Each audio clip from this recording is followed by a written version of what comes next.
Hej og velkommen til. Den her video den er egentlig mest rettet til dem, der endnu ikke er iværksætter. For hvad er en iværksætter?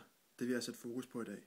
En iværksætter er en person, der sætter nye projekter i gang. Ofte bliver iværksætterbegrebet brugt om en person, der starter egen virksomhed.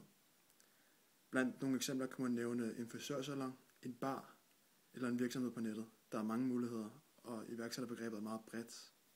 Blandt nogle af de danske iværksættere kan man nævne Lars Larsen, der har udbredt jysk til mere end 20 lande efterhånden. Martin Thorborg, kendt dansk internetiværksætter, der har startet Amino og Spamfighter blandt andet, og Yubi sågar.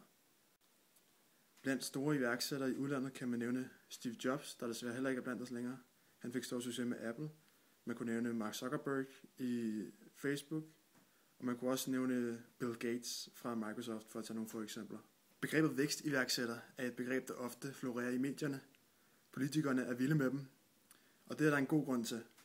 En vækstiværksætter er kendetegn ved en virksomhed, der inden for 2 år har minimum 10 ansatte, og inden for de næste 3 år har øget væksten af ansatte med hele 20%. Vækstiværksættere bliver også omtalt som gazeller, fordi de har masser af fart på. De er især gode for samfundet, fordi de skaber mange arbejdspladser inden for forholdsvis kort tid. Begrebet serieiværksætter er også meget interessant. En serieiværksætter, det er simpelthen en iværksætter, der har skabt flere virksomheder. Hvis jeg skal nævne nogle eksempler på det, så kunne det være Jesper Buch, der er kendt for at have startet Just Eat, derefter Mentorline og senest Minto. Derudover kan jeg også nævne Christian Stadil, der er kendt fra Hummel. Han har startet virksomheden Tonico sammen med sin far.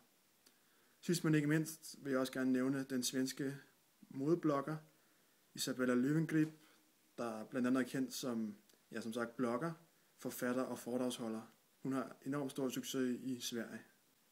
Jeg håber, at min gennemgang her har gjort dig mere interesseret i iværksætteri. Jeg kom ind på emnerne iværksætter generelt. Jeg kom ind på en vækstiværksætter, og så fortalte jeg lidt om, hvad en serieiværksætter er.